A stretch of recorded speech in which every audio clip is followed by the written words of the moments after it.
Nosotros seguimos aquí en el restaurante Al Chile con un invitado muy especial, el director colombiano de orquesta David Ricardo Salazar, que el 27 de junio pues presentó la obra La Noche de los Mayas, que no se había tocado todavía en la Musikverein, que muy pocos habíamos escuchado en vivo y que es una obra bien desafiante. David, me atrevería a decir, corrígeme si no, pero me atrevería a decir que no solamente los músicos, sino cualquier persona ya para su examen de grado, especialmente los músicos, pues quieren un examen de grado, un Diplomprüfung con una obra que conocen, un compositor con el que sientan empatía, algo que tal vez no fácil, pero algo con el que, ok, estamos cómodos y lo vamos haciendo. Pero tú te tiraste al agua fría, ¿no? Un compositor que conocen pocas personas, una obra que no se había tocado, que no habíamos escuchado en vivo, y esa fue la que escogió David Ricardo Salazar. ¿Por qué? Revueltas, emblemático mexicano y de los más importantes de Latinoamérica. Lo conozco desde hace tiempo. Me interesó mucho no solamente su música, sino su parte humanística, su compromiso social, con la sociedad en ese tiempo. Curiosamente, hace unos años vi en vivo por televisión un concierto en Colonia con un gran director famoso donde interpretaban esta pieza, La Noche de los Mayas. Yo no la conocía y pues me llamó mucho la atención en Alemania, en un escenario espectacular también, con una de las mejores orquestas, etcétera. Esta pieza increíble. Bueno, fue hace unos 10 años tal vez. Ahora cuando en finales de diciembre me dicen, bueno, ¿qué pieza quiere dirigir? Hice dos propuestas, una era Shostakovich y la otra, dije, Revueltas, La Noche de los Mayas. La escuché nuevamente, revisé la partitura y dije, es muy, muy interesante. Y bueno, efectivamente se pudo dar. Pero para mí, yo oigo en esta música es un monumento a la cultura latinoamericana y a los ancestros, ¿sí? a la cultura prehispánica, y al mismo tiempo se siente el conflicto del choque de las culturas, ¿no? Se siente, se oye el conflicto de la naturaleza con la vida moderna, el choque, el conflicto de el pensamiento de los indígenas, de nuestros antepasados, de su pertenencia a la naturaleza, y al mismo tiempo la cultura occidental europea, que siempre quiere estar por encima de la naturaleza. Y creo que Revueltas ha escrito un monumento a todos estos aspectos. Entonces, pues fue maravilloso cuando me doy cuenta que efectivamente mi profesor empezó a hacer todas las gestiones para que se pudiera dar, porque además era una locura decir, necesita 13 percusionistas, una orquesta tiene 3, 4 máximo, y no los necesita siempre. Entonces es una carga adicional, además económica, ¿no? Pero muchos parámetros, muchas personas se confabularon de forma positiva para que esto fuera posible, ¿no? Entonces, muchas energías positivas que... También muy positivo, David, porque si bien hablábamos hace poco, tenemos el estigma de que la música latinoamericana es la salsa, el merengue, bla, bla, bla, y lo más clásico que conoce el oído europeo es Piazzolla y el tango, ¿no? Entonces, realmente, como dijo bien tu profesor, estás abriendo espacios a una música desconocida, ¿no? Y estamos abriendo espacios a parte de una cultura clásica ancestral que nadie toca.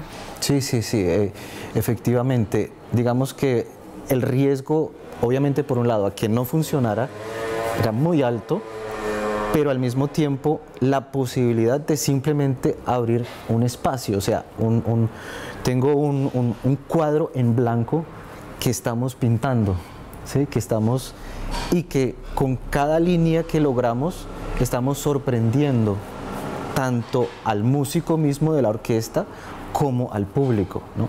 Y bueno, la responsabilidad de que eso funcione es mía.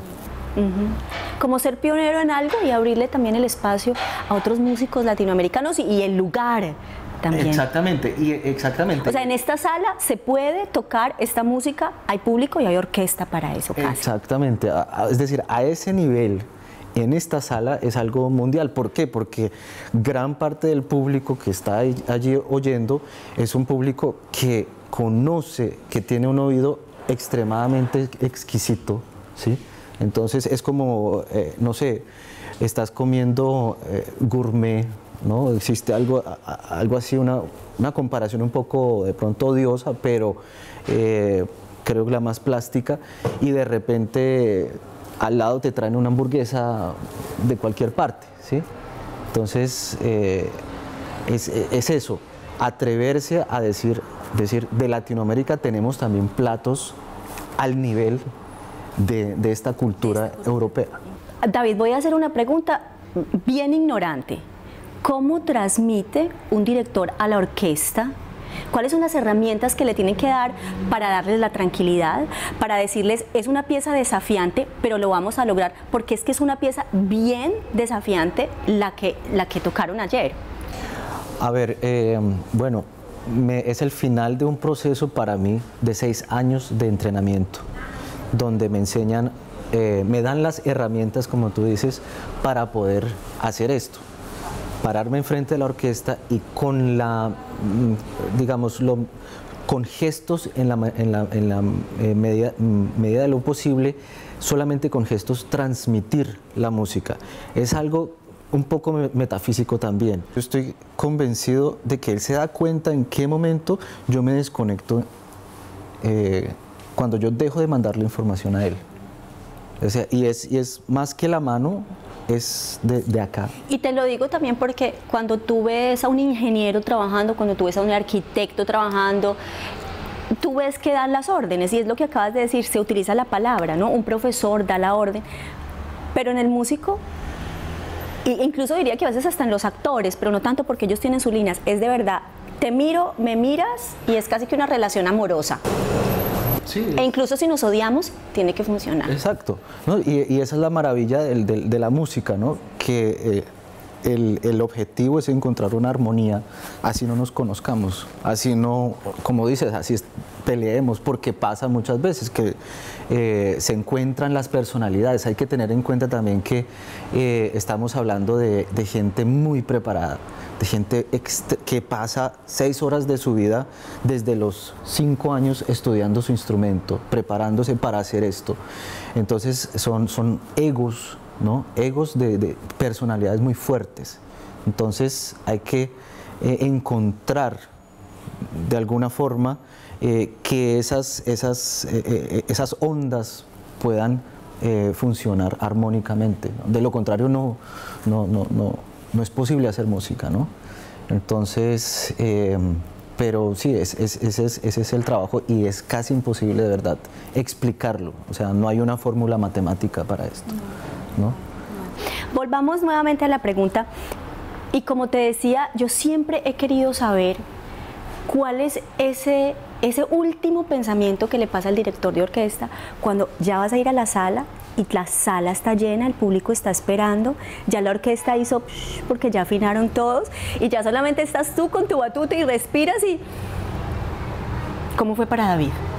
Bueno, es decir, fue en todo sentido un reto, ¿no? Porque todo era nuevo, mi primera vez con una orquesta de este nivel, con 3 horas de ensayo además. La sala, obviamente, este templo, pero te digo que creo yo que tiene que ver con la preparación que he tenido, y bueno, y en parte el final de un proceso de aprendizaje, ¿no? Muy fuerte, muy estricto también. yo salgo y me meto en un túnel en la cabeza. O sea, yo no veo al público, casi que ni siquiera veo a la orquesta. Yo salgo, hago mi venia, abro la partitura, cojo la batuta y eso es lo único que en ese momento estoy pensando. O sea, me meto como en un túnel, esa es la verdad. Y creo que solamente así lo puedo hacer. De hecho, el público es el que disfruta. Yo no disfruto tanto porque lo que yo soy el ingeniero de sonido, ¿no? Entonces es una cantidad de parámetros que yo tengo que estar controlando y que tengo que estar caliente y al mismo tiempo frío, ¿no? Con el corazón pero también con la cabeza. Y el público recibe el producto final, por decirlo así, ¿no? Entonces, volviendo al momento antes de salir, en realidad yo me meto en un túnel, no pienso en nada más. David, me gustó mucho algo que me dijiste cuando hablábamos y fue que no hago música si no tiene un componente humanista, algo que mueva también lo que soy, y eso está muy unido a todo el trabajo que has venido haciendo en Colombia con la música. Sí, con unos amigos formamos hace más o menos 10 años una asociación que se llama Arte Latino Viena. Y el objetivo pues es a través, sobre todo con música, ayudar al mejoramiento del tejido social en Colombia. La música es una herramienta, creo yo, muy efectiva. Cuando un niño aprende a tocar un instrumento, mejora su calidad de vida. Y cuando está haciendo música con sus amigos, o no tienen que ser amigos, pero se sientan juntos, tienen que escucharse, tienen que respetarse, tienen su momento solo, ¿no? Yo me paro y los demás me escuchan, y al contrario. Entonces creo que sin palabras, sin decir mucho, detrás estamos estimulando una cantidad de prácticas que creo que son esenciales para que una sociedad para que funcione de una forma sana y constructiva, ¿no? Y me parece que en Colombia, quitando aparte de la parte política, etcétera, precisamente sin tener que hablar de eso, creo que estamos ayudando mucho. Entonces hemos hecho actividades de intercambio cultural, de aquí hemos logrado llevar profesores para que dicten clases allá, magistrales, a los profesores de Colombia para que esparzan ese conocimiento. Obviamente el hecho de llegar a un sitio donde la orquesta juvenil, por ejemplo, necesita apoyo, de repente llega un maestro austriaco, ¿no? Entonces ahí sí los políticos quieren estar ahí, salir en la foto, como se dice. Entonces, en todo sentido creo que ha sido positivo. Y bueno, resaltar que las embajadas, los embajadores austriacos en Colombia nos han ayudado mucho, siempre. Entonces, un gran evento que logramos hacer el año pasado en Semana Santa fue Ópera para la Pascua, Pascua con Z, porque... alusivo a la paz. Exactamente, donde en el departamento del Huila, un departamento bastante sensible con el conflicto, logramos en 3 días de eventos, conciertos, reunir alrededor de 12.000 personas que algunos en su vida habían visto un violín en vivo, ¿no? O un instrumento de este tipo, y oír esta música, sentirla, dejarse tocar por esta música y compartir en paz y tranquilidad. Creo que es un ejercicio que nunca se va a hacer suficiente, no va a ser suficiente. Sí, David, me encanta tenerte en el programa. Sé que hay muchas cosas, en este momento que me vas hablando pienso, uy, hay un montón de cosas de las que tenemos que seguir hablando, sé que se vienen muchos proyectos, y antes de que terminemos el programa, yo siempre le digo a mis invitados, a mí me encantaría tener 1 hora de conversa, ¿no? Porque siempre es tan inspirador, tan motivador tener personas con proyectos tan interesantes y pues de las cuales nos sentimos tan orgullosos. Nosotros vamos a dejarlos a ustedes con estas imágenes de lo que fueron los ensayos en la Funkhaus y enseguida venimos con un par de detalles bien personales de David.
Llegando al final de nuestro programa, pero no nos vamos a ir sin conocer esos detalles y esas preguntas sorpresas que le hago siempre a mis invitados. David, a mí me encanta jugar y me encanta jugar con mis invitados y tengo preparadas unas preguntas de las cuales de verdad no sabes nada.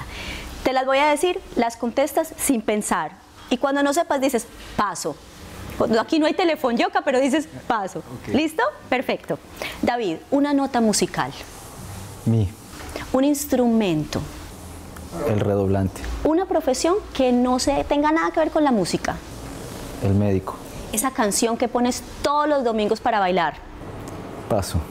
Lo que no te gusta hacer en la casa. Paso. Un buen lugar para comer en Viena. El gusto. Un olor. Paso. Una bebida. Cerveza. Un recuerdo que te haga reír, que te encante. Paso. Y el mejor programa de la televisión viene esa. Latino TV. Se demoró. Muchas gracias, David, por estar con nosotros. Gracias por tu tiempo.